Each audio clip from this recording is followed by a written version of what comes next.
Les choses très très hype, on va dire très très sérieuses commencent en NBA avec les play-in. Ça va commencer ce soir. Donc c'est une phase préliminaire qui a été instaurée par la NBA avant de lancer donc la phase finale qui amène donc les équipes vers le titre NBA. Avant de discuter effectivement des équipes qualifiées pour les play-in, on va se remettre un petit peu le format en tête avec Melvin. Et puis ensuite, on aura aussi une petite dimension historique avec Paul qui pourra compléter.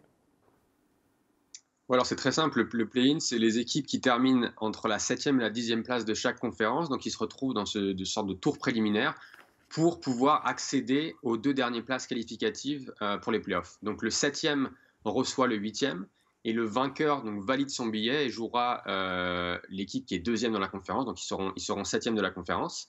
Et après, celui qui perd ce match-là, donc le perdant, reçoit le vainqueur du match entre le 9e et le 10e. Et le vainqueur de ce match-là se retrouve 8e de la conférence et par exemple à l'Est jouera Milwaukee au premier tour des playoffs. Très bien. Bah, ça au moins c'est synthétique. On va, avant de donner la parole à Paul, peut-être situer les équipes qualifiées du coup. On commence par la conférence Ouest, Lucien en régie. Donc on a les Lakers qui finissent 7e, qui seront opposés aux Wolves. Donc ça c'est cette nuit en play-in. Et on additionne tout ça avec les Pelicans opposés au Thunder. Voilà pour la conférence Ouest.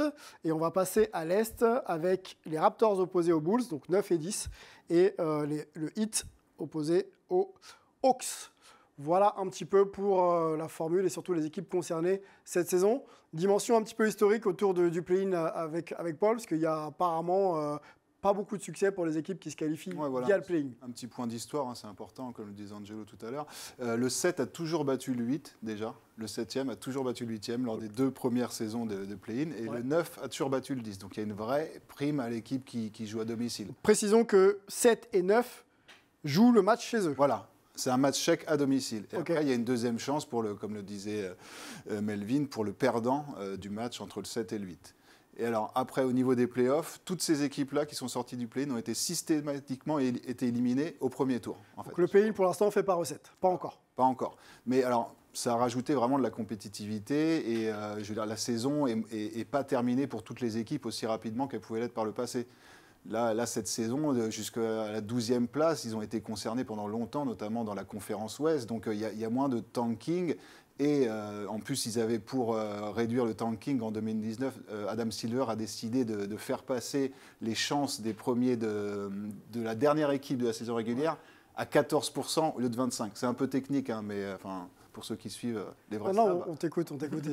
Donc, tout ça, c'est des mesures qui ont aidé à améliorer la compétitivité de l'NBA. Il y a plus de matchs importants, moins de matchs qui servent à rien. Ça, c'est ton point de vue, c'est une question justement générale je voudrais que l'on se pose dans ce débat. Et je vais lancer Melvin sur les principes de compétitivité. Tu es très très proche du produit. Tu vois l'équipe championne en titre très très régulièrement. Est-ce que cette formule-là, maintenant, depuis que tu la vis, tu considères que ça augmente la compétitivité de la Ligue? Et quand je pense à ce terme, je pense aux équipes qui sont toujours border play-off et jusqu'à aller 12-13 de chaque conférence.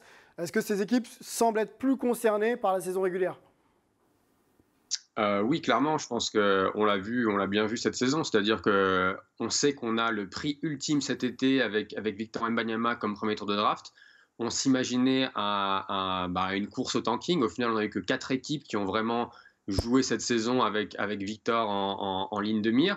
Et les autres ont vraiment joué le jeu pour essayer d'accéder aux playoffs. Je pense notamment à OKC, qui est une jeune équipe qui a très bien joué. Il y a quelques années, ils auraient sûrement arrêté de jouer après le All-Star Game pour essayer de se positionner pour la draft. Là, ils sont allés chercher la 10e place, ce que personne n'attendait. C'était un peu pareil à l'Est, où on a Washington qui ne s'est pas qualifié, mais qui a joué quasiment jusqu'à 2 semaines de la fin de la saison. Pareil pour Portland, qui était un peu loin. Pareil pour Utah. Donc, il y a vraiment plus de compétitivité et il y a cette envie d'accéder au play-in et potentiellement au play-off pour donner un peu plus d'expérience à des jeunes équipes. Frédéric, tu commentes la NBA pour une autre chaîne. Oui. Tu suis donc la saison. Oui. La compétitivité, est-ce qu'elle est relancée ou est-ce qu'elle est vraiment installée grâce au play-in selon toi? Alors, au départ, j'étais complètement défavorable au play-in parce que j'écoute LeBron et LeBron avait dit que c'était nul. Donc, jamais écouté LeBron. Si LeBron dit que c'est comme ça, moi je crois que c'est comme ça. Ouais. Et en fait, je me rends compte qu'évidemment, on a vu, surtout du côté ouest, c'était chaud, tout le monde se battait. On était tous à savoir qui sera qualifié directement, qui ira en play-in. Bon, alors Dallas s'en fout apparemment, mais sinon, je veux dire, les autres équipes étaient concernées et j'ai trouvé ça super intéressant. Après, quand on parle du Thunder, Melvin parle du Thunder, ils ont déjà Chet Holmgren. Donc tu dis peut-être qu'eux, ils ont peut-être moins cette tendance à vouloir avoir chercher un pic. Et étant donné effectivement que c'est l'équipe la plus jeune de NBA, mais je ne sais pas si les deux auraient été complémentaires. Alors ça, c'est autre chose. Petit aparté. Mais c'est vrai que c'est hyper intéressant de se dire que tout le monde joue jusqu'au bout, qu'il y a un vrai enjeu, parce qu'il y avait combien de matchs à la fin qui ne servaient complètement à rien. Là, on a vu que tout le monde était intéressé par ce qui se passait. Jusqu'à la dernière journée, l'avant-dernière. La dernière journée ou avant-dernière, tout le monde était chaud pour les playoffs, pour les play-in, tout le monde se battait, tout le monde était intéressant. Et franchement, ça change de la NBA où, effectivement, avec Victor, on aurait pu se dire ok, les gars, ils s'en foutent complètement, ils vont tanker, ils veulent la pépite. Et finalement, ça a joué. Les affiches, on va commencer par la conférence Est et on va se le remémorer. Puis vous allez me dire celle qui vous hype le plus. Peut-être commencer par toi, Michael. Donc on a dit les Raptors à domicile face aux Bulls et le Heat à domicile face aux Hawks. Est-ce qu'il y a une affiche qui te plaît là-dedans déjà? Le Raptor et le Bulls. J'aimerais bien que le Bulls passera en play-off juste pour Caruso. Ok, très bien. Je l'aime bien. D'accord. C'est un athlète qui n'a pas trop parlé comme les autres. Okay. On dit tu vas jouer au G-League le temps que nous on déciderons. Bah, il a dit ok. Il a continué dans le G-League. Le temps qu'il a vraiment fait ses preuves, il a dit ok, maintenant tu viens aux Lakers. Il est venu aux Lakers, il a gagné avec LeBron. Et ce genre d'athlète, c'est ce que j'aime le plus. Okay. Bon, moi, j'adore Caruso aussi parce que quand tu joues à NBA 2K, tu ne sais pas si c'est un joueur random ou si c'est vraiment un joueur de l'équipe. Il a exactement le même bandeau. C'est le même. C'est vrai. Ouais. Bon, en tout cas, un joueur travailleur, dur au mal et qui a su se faire sa place. C'est pour ça j'aime bien. Je l'aime bien et je voudrais juste pour ça qu'il va au play-off. Mon commentaire n'a rien à voir avec c'est un peu égoïste, mais... Non, mais c'est ton égoïsme, il est beaucoup plus altruiste que tu penses parce que Caruso, c'est un des rares joueurs en NBA qui fait l'unanimité. Ouais. Au sein de la ligue et à l'extérieur. C'est-à-dire que je ne connais pas un mec qui n'apprécie pas ce mec. Je ne connais pas un mec qui va dire « Oh mais Caruso, vous nous cassez les couilles avec ce truc ». Non, il est vraiment apprécié, respecté, reconnu comme défenseur, fait son taf. C'est pas génial, mais c'est pas Kyle Anderson, quoi. Non. Non, c'est pas du tout le même profil. Je crois savoir que le Heat Hawks est une série hype qui t'intéresse. Ouais, c'est une série hype qui m'intéresse parce que je pense que ça oppose les deux équipes qui se retrouveront dans le tableau final. Ok. Donc je pense. Tu vois qui passer? Je pense que le Heat va passer. Ok. Même si j'ai cette sensation que les Hawks sur un match, s'ils mettent dedans, ils sont capables de renverser les Heat. C'est parce que sur un match, tout le monde est capable. Ils n'auront qu'un match pour le faire, donc il faut qu'ils se dépêchent. Oui, mais tout le monde est capable sur un match. Deux, pardon, c'est bon. Ouais. Oui, mais ce que je veux dire par là, par rapport au fait de passer 7e, par exemple, et on le sait bien, même, et Fred, avec la maîtrise qu'on a de la LNB, tu sais, les playoffs en quart de finale, demi-finale, et puis tu arrivais sur une finale en un match où tu n'avais jamais la hiérarchie qui était respectée parce que sur un match, la chorale de Rouen qui gagne. Ouais, mais là j'ai du mal à te croire quand même. Aller gagner, que les Hawks aillent gagner à Miami. Moi, ça me paraît mais je dis pas que c'est au niveau probabilité que c'est le faible, mais bien sûr ça peut exister. Surtout que sur la saison le Heat a remporté 3 fois, mais sur un match tu dis quand même qu'il y a la possibilité d'inquiéter un peu le Heat. L'avantage du play-in, encore une fois, ça met la pression forcément. Mais je pense quand même que Miami va faire respecter la hiérarchie. On a le tableau pour t'aider un peu, mais je sais que tu n'as pas besoin d'aide. Donc je pense que Miami va faire respecter la hiérarchie à ce niveau-là et qu'après les Hawks vont faire le boulot parce que je pense qu'ils ont aussi un avantage dans le jeu par rapport à Toronto ou même au Bulls. Confrontation entre les deux joueurs, entre les deux équipes, pardon. Donc avantage à Miami, tu l'as dit, 3-1. Ouais. Ok. Top joueur côté Miami, Jimmy Butler, Trae Young. Et top coach, enfin coach, pardon, pas top coach, coach Eric Spoelstra, Quinn Snyder. Avantage à qui? En termes de joueurs, en termes de coach? Avantage joueur, c'est le Heat. Avantage coach, c'est le Heat. Avantage même qualité avantage de jeu, maison, c'est le Heat. Avantage maison, c'est le Heat. Et puis, si tu veux, ils ont une identité défensive, le Heat, qui a réussi à mettre en difficulté Trae Young.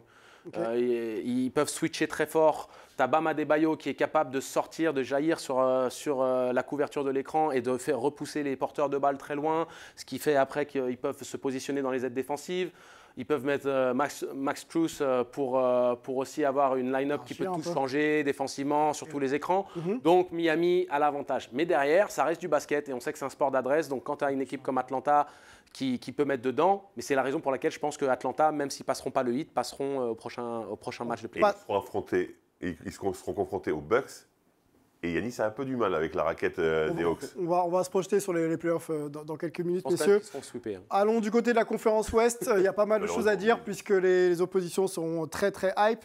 On a 2 fans des Lakers, donc on va s'arrêter sur la confrontation Lakers-Wolves. On a dit qu'il n'y aura pas Rudy Gobert et que les Lakers jouent à domicile avec LeBron James, Anthony Davis. Tout a l'air d'aller pour les Lakers qui font une deuxième partie de saison plutôt intéressante. Paul, dis-moi tout, ton sentiment et surtout qu'est-ce qui te permettrait de dire que les Lakers pourraient être favoris.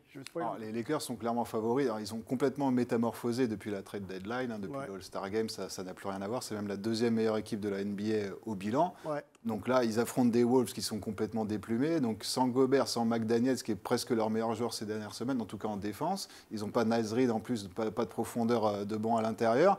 Donc là, pour moi, la seule issue pour les Wolves, c'est que Anthony Edwards et Towns cartonnent à 3 points. Il faut vraiment qu'ils soient parfaits dans ce domaine pour avoir une chance. Sur une série, jamais ils battraient les Lakers, à mon avis. Là, sur un match, tout est possible, même s'ils ne partent pas du tout favoris. Mais les Lakers, comme on dit, si c'est Davis et LeBron qui sont là, qui ne sont pas blessés, je ne pense pas que ça puisse ne pas passer, en tout cas ce soir pour ce play-in. On peut dire faute professionnelle si les Lakers ne battent pas les Wolves quand même? Moi, je dirais qu'on ne serait pas loin. Vu le début de saison et la qualité de ce qu'ils produisaient, ils sont là où ils sont, c'est déjà bien. S'ils sortent... Mais en plus dans le contexte de l'équipe des Wolves... Non, mais c'est pour gagner, pour aller où après? Après, on en parlera après. Mais si c'est pour gagner, pour sortir salement, pour battre les Grizzlies. Michael. Je partage beaucoup ce qu'il a dit, Paul, et ce que je voulais dire aussi. Tu viens de dire au début de saison, franchement, moi, les Lakers m'ont trop dégoûté. Surtout Anthony Davis, au bout d'un moment, tu joues pour qui? Pour les Lakers ou pour les Browns? Le mec est adepte de la punchline. J'aime beaucoup Michael. Michael, parce que Michael ou Mika, comme tu veux, ça me dérange pas. Mais non, au bout d'un moment, franchement, tu joues pour qui? Pour les Browns ou pour les Lakers? Pour qui Anthony Davis va jouer là? Franchement, depuis qu'il est revenu, il a fait un mois où il était vraiment, vraiment bon et les gens, ils sont sentis autorisés de dire que oui, c'est un MVP, alors que pas du tout, loin d'être l'MVP. Et là, il revient parce que LeBron, il est revenu et là, ils font des matchs de ouf. Donc, je pense qu'ils seront favoris. Ça doit suffire pour toi pour au moins passer les Wolves? Je pense que oui. Ok. pense, les deux à leur niveau, c'est bon, pas de problème. Je pense oui. Ok. Un mot avec Melvin sur peut-être la confrontation autour des Pelicans Thunder, si tu voulais en parler ou si tu as d'autres points à évoquer. Pelicans Thunder, ça va être sympa parce que le Thunder a vraiment aucune pression. Comme on le disait, personne ne les attendait à ce niveau-là, personne ne les attendait au play-in. Ils se retrouvent face aux Pelicans qui, eux, ont la pression de devoir essayer d'accéder au play-off. Donc ça va être intéressant de voir comment les Pelicans arrivent à gérer ce match. Et après, pour moi, l'affiche la plus intéressante, ça va être celle qu'on ne connaît pas encore, c'est-à-dire qui du perdant du premier match 7-8 contre le vainqueur de ce match-ci. Parce que là, il y aura vraiment la pression de se dire que ce sera une saison ratée. Donc, soit les Lakers, soit les Wolves, soit les Pelicans, soit le Thunder vont pas aller en play-off et ça risque de faire parler. Deux confrontations, en tout cas pour le premier tour des play-in, très ouvertes, je trouve. Après, on verra effectivement sur la troisième. Mais si les Lakers doivent passer, ça ne va pas être simple. Et pareil pour les Pelicans face au Thunder qui n'a absolument rien à perdre.